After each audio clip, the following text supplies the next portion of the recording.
Hello friends, welcome or welcome back to my channel. My name is Danny and today we're going to go through my final wrap up for this year's Amazing Readathon. I gave a 50% check-in in June to let you guys know kind of how I was doing, and I wanted to give you my final thoughts, the books that I read for the last 5 legs, and yeah, just talk through some stats with you guys as well. So we will start with the leg that I left off with, which was Ketterdam. The prompt for this leg was a large city, or a book set in a large city, and I chose the Hexologist. I did talk about that in my previous video, kind of the synopsis for it. If you guys aren't aware or haven't heard of the Hexologist, you are following 2 main characters whose job it is to investigate and find out about various things going on in their city that happen to be supernatural. They do not solve these crimes in any official capacity. They're not detectives, and they're not employed by the city or anything like that. They do have a unique set of skills and some supernatural elements, a bag that they call Granddad that has a lot of different things inside that do help them on these investigations, but they are enlisted by the Crown in order to solve a mystery for them. And I thought this was a lot of fun. I really enjoy Joshiah Bancroft's writing, and honestly, I was shocked at the differences between this book and Sinlin Ascends, which I really enjoyed the Books of Babel series, but I found the Books of Babel to be, I think that's the title of the series. So the first book is Sinlin Ascends. I found those books, I really enjoyed them, but I found them to be exhausting. I could only read them in kind of short snippets, and I definitely had to read them alongside something that was less dense, and they were very fast-paced, but it felt like it still took a while to get through different things in those stories, whereas the Hexologist, I feel like, is really, really quick reading. And I do think, though, that it's quite complex, and I would like to reread this before reading its sequel, A Tangle of Time, which comes out next month, I believe. I almost pre-ordered it, but I'm not going to quite yet. I really love the couple in this. Isolde and Warren are very, very sweet. And while it is not the main focus of the storyline by any means, I would not consider this a romance book. But I do think that their relationship, their trust for one another, their love for one another is an integral part of the story and really endears you to their characters. So yeah, I also think that they're wildly different. And I love the fact that they are together. They definitely kind of they're each other's other half, so to speak. So yeah, I really like this. I am looking forward to the sequel in August. The next location was Camp Half-Blood, and for this prompt, it was to read a book that had a godly word in the title. And I ended up using a power-up for this one because I originally was reading Goddess of the River. Unfortunately, I came to the realization that this book probably just isn't for me. I think I read 50% of it, if I remember correctly. I wrote it down in my bullet journal, but I don't have that with me. I'm almost positive I read 51%, counted this as a sightseeing book, and instead logged Hands of the Emperor for this prompt. We had some power-ups that would allow us to read books that didn't actually fit the prompt. Hands of the Emperor does not have a godly word in the title, but I used it because its page count is rather high, and I had to read it for Battle of Booktubers anyway, which you guys know about. I'm not going to talk too much about why I DNF'd, because I'm going to do a separate video on all of the DNFs that I've had, because I've had quite a few DNFs within the past 2 or 3 weeks. So, and I had like a list going from when I last updated you guys on my DNFs for the year, but this will be kind of part of that video. I'm also not going to tell you too much of Hands of the Emperor, other than I legitimately thought it was going to be one of my best books of Battle of Booktubers. It ended up disappointing me in the end. I rated it a 3.75. If you guys want like my extended thoughts and the process of me reading it, you should watch that first vlog for Battle of Booktubers on my channel. I'll link it in the description if you guys are interested, because I go through, you know, all of my emotions, my grief at the end, my impassioned response about the fact that I really just don't like how this ending, or how this book ended, and some of the focuses at the end. But it is a very slow and plodding read. A lot of people compare this book, at least the type of story, to The Goblin Emperor because of how slow-paced it is. I wouldn't go that far. I think The Goblin Emperor is better. And I think it's because it's more consistent. I feel like The Hands of the Emperor really changed something at the end of it tonally that kind of messed with me. But the first half of the book, you are following, well, and even in the latter, like 30%. I think I really didn't like the last 20%, if I remember correctly, but all of the book is featuring a man whose name is Cleophar, and he is the secretary to the emperor, and realizes that the emperor is kind of burned out and recommends that he goes on a vacation, specifically invites him to his home island to go on a vacation with him, and he does it. And these men get to know each other. There's a group of men who work in the palace together, and it's about their lives together, their lives in this very political environment, this very restrictive environment, and it's quite lovely. Just not the ending. So yeah, anyway, if you want to watch the rest of that, like I said, I'll have that link down below. The next location that we visited was a location I wasn't familiar with, Scarano.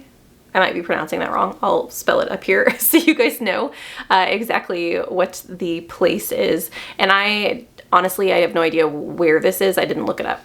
This prompt was to read a low-rated book that you still think you're going to enjoy. And friends, I tried.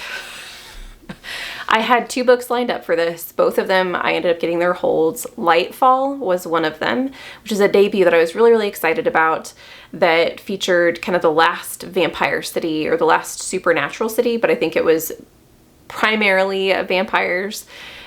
And I DNF'd it. I think I got to... Did I get to 51% on this one as well? I can't remember if I got to 51% or if I quit this at 41%. For some reason, 41% is in my head with this one. But yeah, this will be another one on that list of things that I'll talk about, my DNFs. But I also tried the Surviving Sky, and this one made it like 2%. Like I read like 30 minutes of the audio maybe, and I was just not feeling it.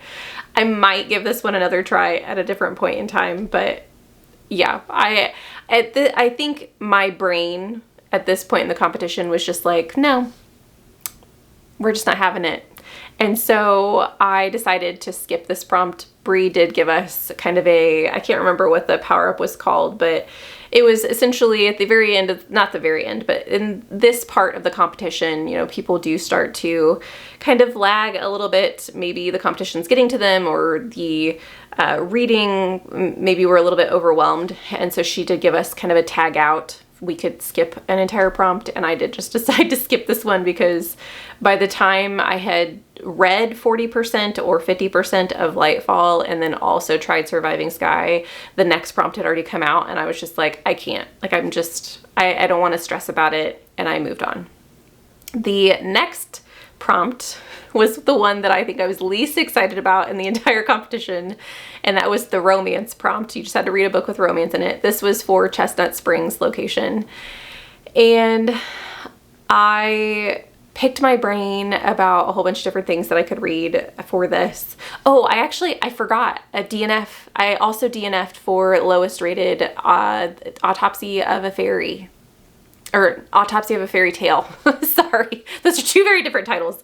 But yeah, I DNF'd that one as well. So yeah, the lowest rating prompt definitely gave me a little bit of trouble. So that's why I ended up skipping it. But for the romance prompt, I ended up reading Clean Sweep, which was really fun. I ended up rating this a 4.25. I had a lot of fun with it. I don't think it's the best book I've ever read, so I'm not gonna like shout it from the rooftops that everyone should read this book. But if you want like a fun kind of palate cleanser book about a sentient inn, a person who has things going on around their inn that they want to check out, I can't remember the innkeeper's name, but you learn about the innkeepers in this world, which are places for supernatural beings to have a little bit of a safe haven. And with that comes some issues because not all supernatural creatures get along. Some of them bring quite a bit of trouble for humans because these ends are not in a supernatural world. They are in just the regular human world where things like this shouldn't exist. And stuff starts happening. Some animals start dying around the inn and people are getting a little afraid. The innkeeper reaches out to a local werewolf and asks him to do something about it because these things that are happening in his territory. And she's like, aren't you going to protect your territory? And they are the people who end up investigating this thing that is happening that's causing the death of these animals and endangering some humans along the way. And I think it was really fun. I liked the descriptions of the inn, the fact that we have an argument in the book of whether or not the inn is actually sentient, whether or not it can feel and think, or if it's just connected to the innkeeper in certain ways that make it seem like it is alive. You also have the history of innkeepers and the fact that we have other innkeepers in the world that have inns that are more popular or more populated, and then you have the one that we are in that is a little bit more desolate, has one person who stays in it indefinitely, who literally can't leave because of circumstances surrounding her situation. But yeah, I like I said, I don't think it's the best book I've ever read, and I'm not going to shout it from the rooftops that everyone should read it. But if you are just wanting something that's really fast-paced, really lighthearted, doesn't take itself too seriously, that involves supernatural creatures and an inn a dog. What was the dog's name? It's a little tiny shih tzu. Its name's Beast. And what you find out about Beast is very funny as well. It was a good old time. So yeah, I rated this 4.25 if I didn't say that already.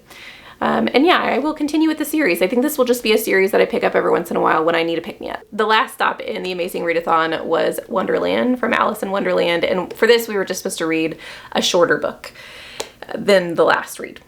And Clean Sweep was 7 hours in length. So it was on the shorter side as far as books that I typically pick up.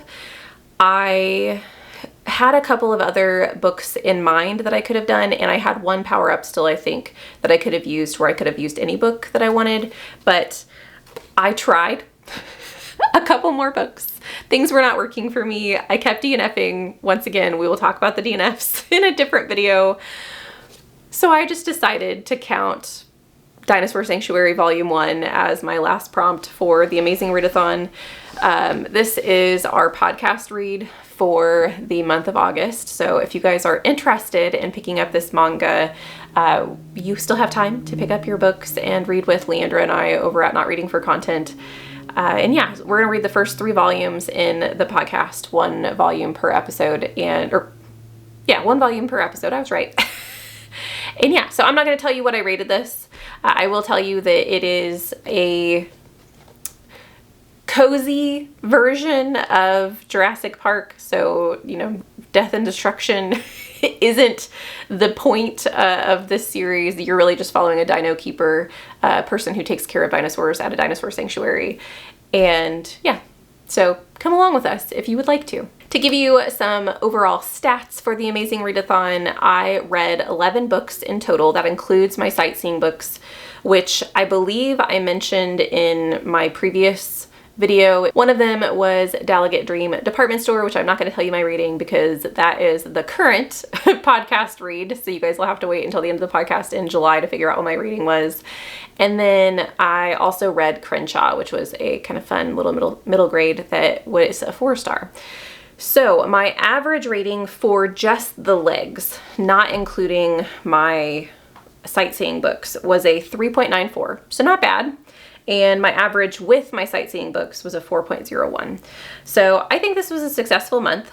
I would say out of all of the books that I read, out of all 11 books, also the averages don't include my DNFs, because if they did, my average would be really bad. And I don't feel like that's fair, because a lot of the DNFs that I read weren't, but I didn't read them entirely, and so I don't feel like I was wasting my time, and really I feel like I was saving myself time because I found out that I didn't want to read those books and I shouldn't have them on my TBR anyway.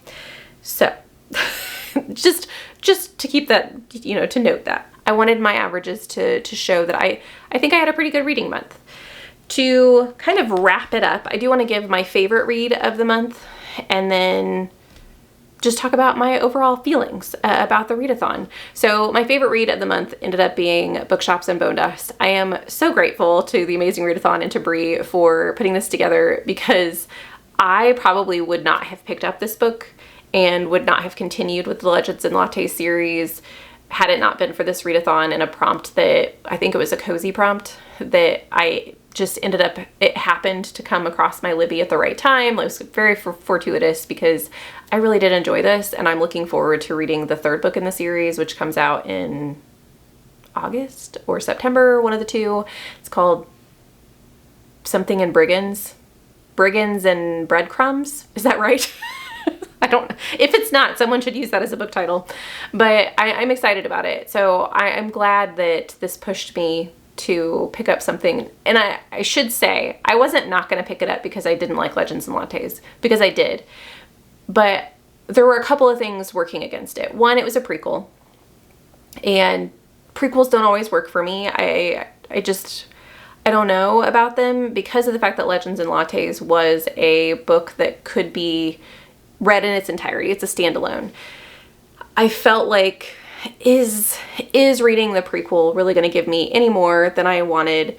Is it going to ruin the original story? Because I do find that a lot of times when, and I don't know whether or not Legends and Lattes was originally supposed to be a series, or if it was just something that Travis Baldree decided, like, hey, this came across, like, a lot of people loved this, maybe I should continue with these characters in some way. Sometimes when that happens, I feel like it almost sours the original book for me, and I loved my reading experience of the Legends and Lattes, and so I didn't want to ruin it. But I'm so glad that I picked it up because I absolutely love this, and I'm looking forward to reading the third book now. I've essentially said the same thing, and I'm just rambling at this point, but yeah, I'm really grateful. So I hope that it came across in all of my reading and all of my comments about the books that I've read that I really enjoyed my experience with the Amazing Readathon. I am very, very happy that we knew the prompts going in to the readathon, because if we hadn't, I do think my experience would have been a little different. In order for me as a library user to do competitive readathons, I have to have just an exorbitant amount of books on my TBR, on my holds. I have to check out, a ton of physical reads, which I did for this as well, but just having those options and being able to choose books ahead of time that I really was genuinely interested in, instead of just flying by the seat of my pants and hoping that I pick up something that might fit a prompt that might come up at the correct time before I have to return it to the library. I think that that added to my experience and allowed me to enjoy a competitive readathon more than I think I would have had they not been included. So thank you to Bree and the Amazing Readathon for, putting together a fantastical Amazing Readathon as well. The prompts were so creative. I love the fact that we were traveling to these fictional worlds and bringing the love of books into this competition. Not that it wasn't already there, but I think that it even more so ingrained this competition in the reading community. So I'm very excited to see what Bree comes up with next year. I don't know quite how she's going to top this one. So that is my wrap up for the Amazing Readathon and the month of June. I hope you guys enjoyed. Let me know in the comments down below if you guys were participating in the Amazing Readathon, what your favorite read was. If you weren't participating in the Amazing Readathon, what are you currently reading? What are you enjoying? And if you're not feeling chatty, just leave me a bone for Bookshops and Bonedust, or a book. You could leave me a book as well to let me know that you guys are here. Thank you guys so much for watching these videos. I hope you have a lovely evening, and I will see you in the next one. Bye!